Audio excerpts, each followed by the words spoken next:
Starfield, Bethesda's first IP in 25 years, has been a humdinger, hella fun to play. Not perfect, comprehensive review coming in the near future. There's some tips and tricks that I have jotted down on my phone that I want to share with everyone watching the video that will save you time, frustration, and make your initial playthrough that much sweeter. These are in no particular order of importance. Well, actually, I'm going to front load the really important ones that are going to save your bacon. I'm going to rattle them off quick, so get your notepad and a pen. Let's get it.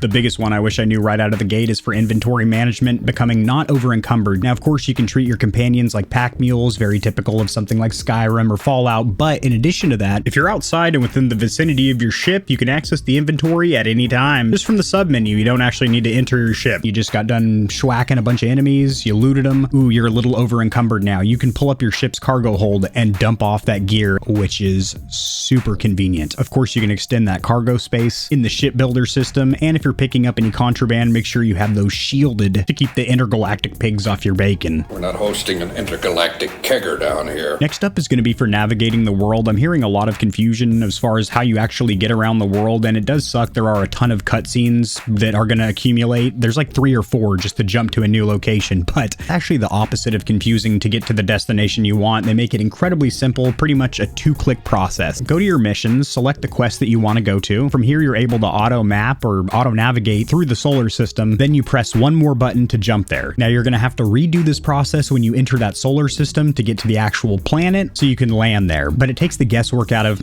was I supposed to go to this planet? And then once I have the planet in front of me, do I need to rotate it and pick which landing dock, which outpost to set down at? No, not really. It's all very idiot proof, which I appreciate. The next one, this should be very familiar to you if you're a Fallout player, and that is carry weapons based on ammo type. So if you're carrying 3 weapons that use the same ammo type, you're just going to be burning through the same ammunition and have a bunch of extra carrying weight on you for no reason. Along those lines, I recommend hotkeying weapons and aid to specific directions on the D-pad. For example, having heals down or just to the right, and then also categorizing your weapon classes so you know you have melee weapons off to your left, and then you have long-range weapons up, or maybe a close-range weapon like a shotgun or submachine gun upwards, and then sniper rifles by pressing down, or something like that, where you have them categorized so when you're in the thick of battle, you don't have to think about, where do I have that bad boy hotkeyed? You already know. And absolutely you should have stim packs, well, they're not called that here, but med packs hotkeyed to save your ass in combat. Generally, I heal with food outside of combat, and then med packs when I'm in the thick of it, just by hotkeying those bad boys. As immersive and cinematic as it is to run up to your big, gigantic, gargantuan ship and mount the cockpit and take the reins,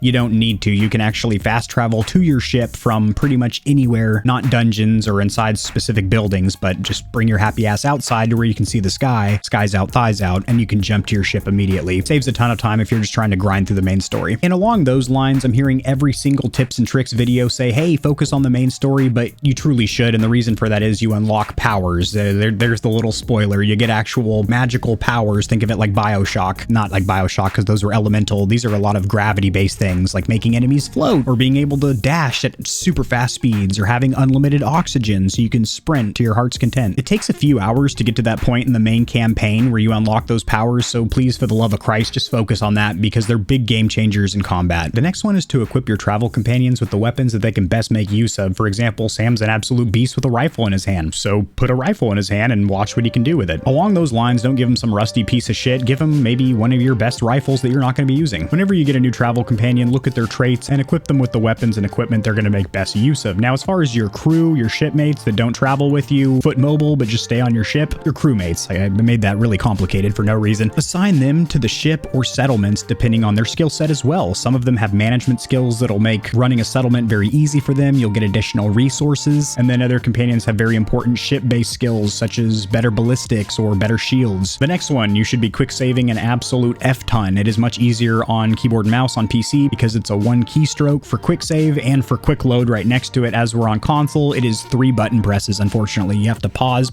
quick save. It sounds like a lot of buttons button presses, and it is too much for a quick save, but it can happen pretty quickly, and you should be quick saving before every major combat sequence and every major dialogue sequence where you're going to be trying to persuade or sweet talk somebody with a little sugar on your breath. And along those lines, if you're going to be persuading people, make sure you eat some food or equip clothes that increase your persuasion and barter skills, just like Fallout and Skyrim. Preaching to the choir over here. Y'all played a Bethesda game before. I'm not texting on the job, by the way. This is where I've got my notes. This is an important one for when you're in the cold, hardy depths of space, and that is to reallocate your ship's power. That power management system, you might just think it's some stupid gimmick or something. It makes a huge difference. The first gunfight I got into took way longer than it should have because the TTK, or time to kill, was through the roof because I left the default ratings for all of my power systems. What I recommend is when you're just cruising space, having your engines and balance maxed out so you're as fast as possible, and also you have the most maneuverability cutting through comets and whatnot. But when you see some renegade pirates off in the distance and you know you're about to get into some shit, I taper back to 1 bar on engines and 1 bar on balance, the bare minimum to be able to safely move. You don't need any power in grab drive unless you're doing that little light speed jump. I reallocate all of my power into shields, missiles, and lasers. That makes it to where you don't have to dump as much ammo into those enemies before they become space dust in front of you. And then when you're getting ready to warp drive or grab drive to somewhere, reallocate all your bars into the grab drive, and it makes that wait time lickety split. There is an early game side quest that you get. I can't think of the name right now, but it'll be popping up on screen post-editing because I'm my own editor, so there's no disconnect there. But do this side quest because it actually unlocks a pretty respectable ship, better than your starting ship, so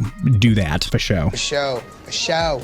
I'm getting that for show. Whenever you touch down at a major settlement, there's going to be a yellow kiosk, looks like a vending machine or maybe an old arcade cabinet for some of my older audience with grays on the side. This is where you're going to quickly be able to sell your gear, and they have fair prices, we'll say that. However, if you have some very valuable items in your inventory, I'd recommend checking out specific vendors because they have their own set buy and sell prices. Shop around. The next one, take your time on the character creator. You might just want to jump out there into the vast world of space, but take your time because you can cosmetically change the looks of your character, but you will not be able to change up your 3 starter traits or your background. The background really only changes dialogue and the way people interact with you, NPCs and whatnot, but isn't going to vastly change your experience through the story or anything. The next one, I'm going to talk about this extensively during my comprehensive review, but I'm going to go ahead and just rip off the digital band-aid right now. All of those barren planets, about 900 of the 1,000 total, are going to be boring as shit. They're procedurally generated, so when you land there, which I'll touch on in just a minute, there really is no need to, other than wanting to explore, but you're not really going to be exploring much, bud. There's just resources to collect and plants and enemies to scan, so flora and fauna. If you're doing surveying, that's it. My opinion or tip here is just to not waste time with those barren procedurally generated planets because they really serve no purpose to your playthrough and are going to waste time that you could be spending on the main storyline, which is actually pretty goddamn good. And the reason I say there's no reason to even dick with these planets is because the main story planets, which are rich with life, teeming with NPCs that are interacting with each other and also make proper eye contact with you when you walk by, have facial expressions. These are also vastly different environments. All these cities look completely different from each other, are massive, and have a ton of shit for you to see. But those planets themselves also have resources you can collect with your cutter. These mineral-rich planets just begging for you to probe them and suck the sweet juice. You can get the same effect from the main planets that you're prompted to go through the main story anyway. And those are the planets that are going to make Starfield look good and feel good for you. Those barren, boring planets, they don't really add anything to the playthrough whatsoever. And the procedural generation works in such a... I'm getting into the review territory now, but you can't walk from one end of the planet to the other or anything like that. It's just individual quadrants that you'll eventually run into invisible walls telling you to fast travel to the next area. Don't even waste your time with those planets. The next one is in the skill tree to take traits that fit your gameplay style. No shit, Kevin. I played a video game once or twice in my day, but furthermore than that, make sure you have the equipment to fit those traits. So if you're trying to be more proficient with shotguns, do you actually have a decent shotgun in your inventory, bud? You're going to be slinging shells? And furthermore than that, the only way to upgrade to the next rank or level of all of these perks is to do a challenge. So make sure you read what the challenge is and then actually complete them. Some of them you can just sit there and grind out, like burning through all of your oxygen. You can just sprint in a wide open parking lot until your lungs are busted out and you can upgrade to the next rank. So make sure you do the challenges or else you're not going to be ranking up your skills. In the display or visual settings, I recommend turning off motion blur for sure. It was incredibly disorienting. I understand on the console side of the house it is locked at 30 frames per second. I know 2 of the 4 platforms I played on were an Xbox Series Series S and X, and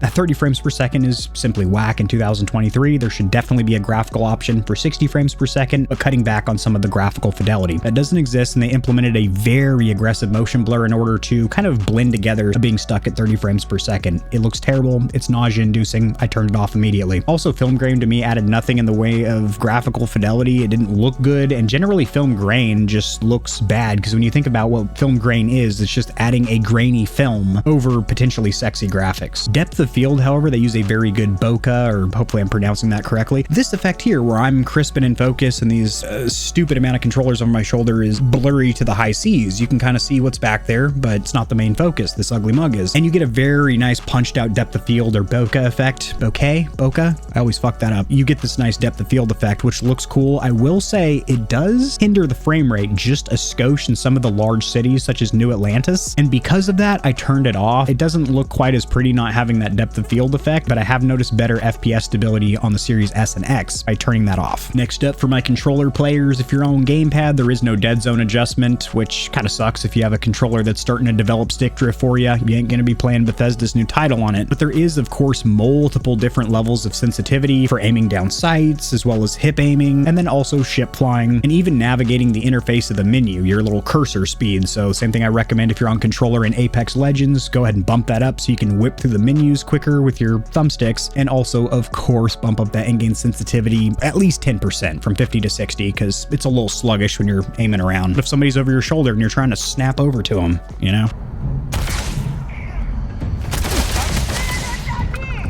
You know. And along those lines, this kind of should go without saying, but third-person view looks fantastic. It's gorgeous. It's cinematic. I use it when I'm in melee combat or maybe running through the world, but when I'm in a gunfight, I'm for sure snapping to first-person view because I'm more proficient at drilling people in the suck hole in first-person view because you can actually see what you're aiming at. Also, if you're trying to collect loot, sometimes it's finicky in third-person view because in first, you can see what you're looking at on a desk and pinpoint exactly what you're trying to pick up, but third-person looks sick and you have the option of switching on the fly. Along those lines, if you're having difficulty in a gunfight or dogfight as they call it, flying the ships, switch it over to third person view and get you a better picture of where enemies are around you instead of staying in the cockpit, which looks cool, is more immersive, but it might get you killed. And the last one I'm going to leave you with is to play this on Game Pass if you have multiple devices, meaning if you have a PC and then you also have an Xbox console, or if you have multiple Xbox consoles, a Series S and a Series X, or if you have a handheld device like this ROG Ally. Anything where you can install the Game Pass launcher, I recommend using that because it is going to be a cheaper way of playing this game as you're just utilizing your subscription service, which did recently increase the price from $15 to $17 a month, which sucks meat, but this game does have cross-platform compatibility, which is sick. So your progress is going to be synced up between your consoles and your PC, not only any trophies, but also, well, your actual playthrough progress. And through Game Pass, I was able to play this game on 4 devices, all through the Game Pass launcher, all with my progress synced up. This has been some tips and tricks rattled off quickly that hopefully will save you some time, energy, and frustration in Starfield. Go out there and enjoy this large, vast space. It's cold, it's creepy, it's dense with shit to do. Not the barren planets, there's really nothing to see here. Move along. But my god, the main storyline, all the actual cities that you're prompted to go through throughout the playthrough, those are sick, for sure. Comprehensive review coming in the near future, broken into categories: audio design, price and platform, performance, crafting mechanics, combat. It's all gonna get covered. Peace. If you enjoyed the video, liking it helps it to get seen by more gamers. This information will reach in a system as well, which in turn helps me grow this little channel, which I do greatly appreciate. Subscribe for more content like this. I cover news in the gaming community and industry, tutorials helping you get set up streaming and YouTubing, as well as honest gaming product reviews, keyboards, mice, headsets, controllers, mics, chairs, etc. There are some hefty exclusive discount codes found only in the description of my videos and only for the audience here at GamerHeaven. I have links to all my other platforms and socials in the description below. To get in touch with myself and the stallions and stallionettes of GamerHeaven, join the community Discord, and check me out at twitch.tv where I go live every other leap year on a blue moon if it falls into an odd calendar number, and my pH balance is on point. Just kidding, starting June I'm going to be live streaming a lot. Thanks for watching. This has been AK40 Kevin hosting GamerHeaven, and I'll see you tomorrow because I upload daily, all the time, 60% of the time.